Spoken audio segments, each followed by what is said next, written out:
following video was recorded at our recent exhibition at the Beecroft Gallery in Southend. I'll attempt to talk you around the show in case you didn't see it in person, and hopefully that way you'll get a feel for what the show looked like and the sort of work that was on display. The opening statement gave some idea of the group's position in the art world. The small painting here of Canvey Island became one of the poster images for the show.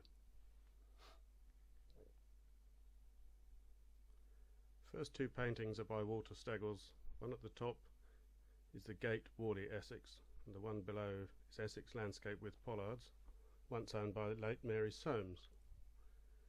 We move on to two paintings by John Cooper. One is the View near Port Merion.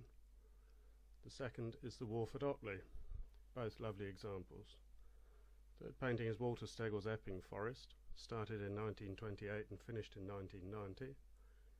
And Essex Landscape by W.S. Mummery. Just around the corner we've got Dry Point of Essex Farm by Harold Steggles from 1928, and below it Broadstairs by Elwyn Hawthorne from 1931.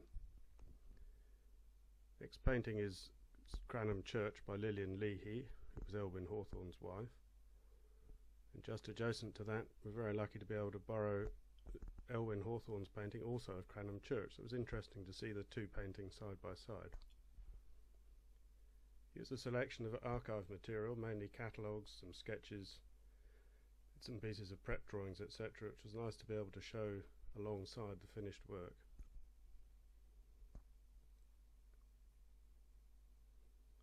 Now we come to a selection of still life and interiors. Top one here is the bedroom by Henry Silk. Below it a still life by Elwyn Hawthorne. Another still life of Henry Silk called Hat on the Table. Two superb still lives by Elwyn Hawthorne from 1928, and then one by Archibald Hattermore, which we were very lucky to borrow from his daughter, and two small Henry Silk still lives, very, very typical of his work at this period. Next we have canvas which was cut from its stretcher of Lewis Farm by Lillian Leahy.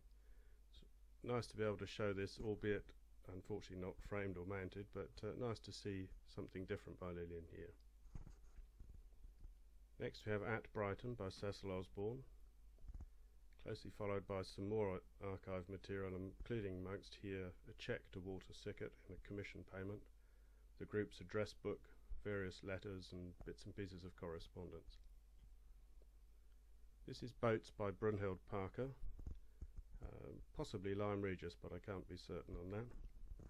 Next is the Beecrofts, from the Beecroft's own collection, is Brunhild Parker's Windy Day on Marine Parade, Southend, superb painting, closely followed by Evacuee Children by Cecil Osborne from middle of the Second World War.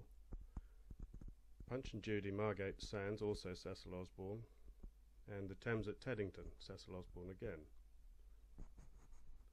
Next we come to a lovely little painting by Brunhild Parker called The Lounge, which was from her one-woman show at Lefebvre in 1935. And alongside that, some of the shell material, which was some archive material in the cabinet below, and examples of various of the posters. This is The Thames at Cookham by Walter Steggles from 1931. Adjacent to that was North Foreland Lighthouse, also from 1931 by Elwyn Hawthorne. And next to that is Appledore by Brunhild Parker, again from 1931. Shame about the reflection there, I'm afraid. Here we have the only two paintings in the show by Albert Turpin, both called Sally, who was his wife. The Great Ventriloquist by John Cooper, superb painting, somewhat scary. Portrait by John Cooper, alleged or thought to be of Phyllis Bray, and then Conversation Piece by Cecil Osborne, dated 1936. The cabinet here we had some interesting bits and pieces again of archive material, some of the sketches going back to 1923, Wally's studio book and various bits and pieces. Lovely little study here of a mural by Phyllis Bray called The Dancers, and above it from the gallery's own collection R.R. Tomlinson's The Licensed Breton Beggar, which we only discovered after the show had been running for a while.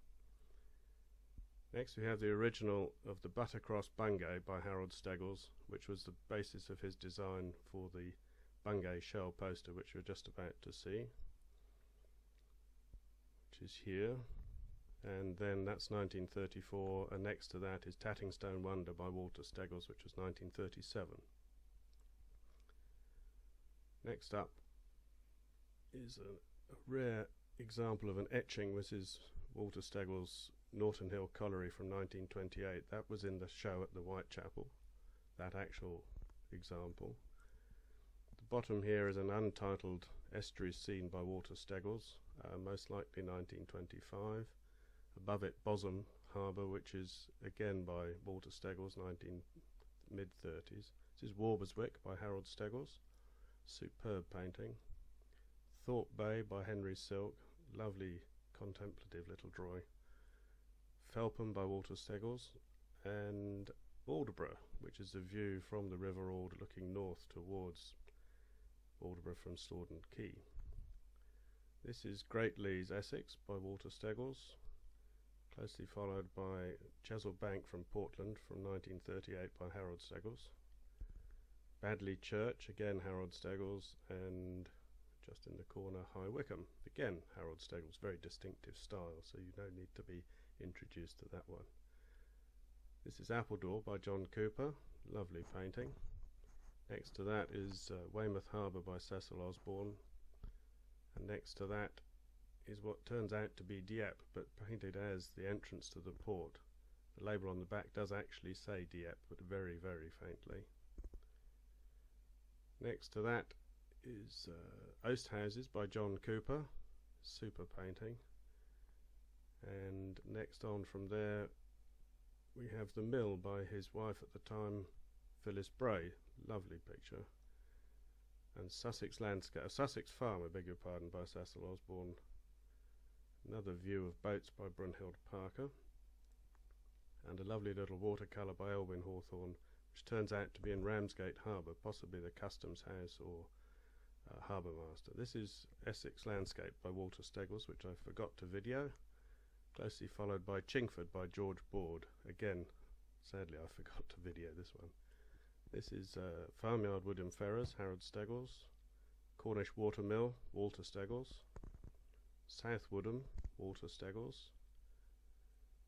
Heybridge, which is Elwyn Hawthorne, and Essex Landscape by Harold Steggles, a super, super painting. Next is one that I covet deeply, Poole Harbour by Elwyn Hawthorne from 1934, absolutely stunning. Coming up next we have Suffolk Landscape, Walter Steggles. Next, again a superb painting from 1938, Essex Landscape, Early Morning, Walter Steggles again. Woodman's Hut, Whalley by Harold Steggles from 1934. And The Red Hut, which some people like, some people don't, again by Harold Steggles from 1931. This is Ilfracombe by Elwyn Hawthorne, lovely picture. Next to that is Ascona by John Cooper from 1931, closely followed by The Wharf at Arthington Viaduct, again by John Cooper, and then one by his wife Phyllis Bray, which is By the Lake, 1931, which I'm assuming is also Lake Maggiore. This is Alnwick by Harold Steggles, and below that Cheddar Cross. Morstan Marsh by Walter Steggles, which a lot of people seem to like, and then the poster image for the exhibition, which was Canvey Island by Walter Steggles. This was found in a drawer, unloved, out of a frame, but it's such a cracking little painting.